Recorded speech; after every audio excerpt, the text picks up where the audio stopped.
nag-background check na sila, pero kailangan pa raw nila mag-imbestiga para mapatunayan talagang napapabayaan ni Mateo si Daldalita. Gaano pa katagal yun? Malapit na. Huwag ka mag-alala, malapit na. Mapapasa atin na si Daldalita. Sana naman. Ma'am?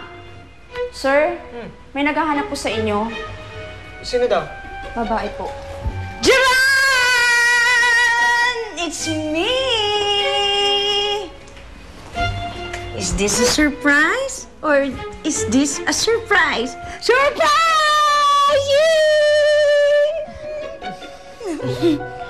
Oh, ere na, anak. Nakain na.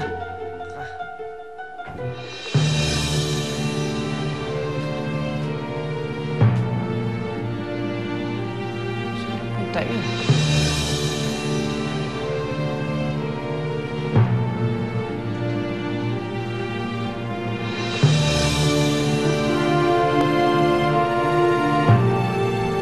Mother Daisy! Bobby! Mother Daisy! Bobby! Daisy! Naririnig ko talaga. Boses na Daldalita yun.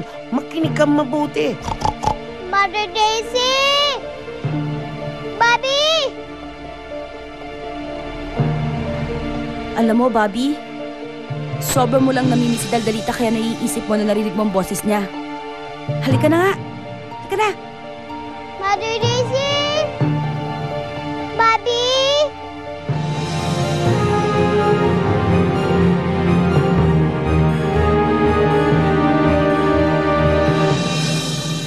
Binalan kita ng siopaw.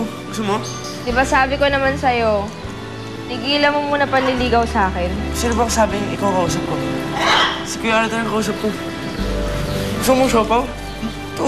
Dahil sa nangyaring aksidente kagabi, napatunayan namin na hindi ligtas ang bata sa poder mo. Nilalagay namin siya sa protective custody ng aming tagapa. Anak! Someone's Anak! waiting. Anak! Daldalita!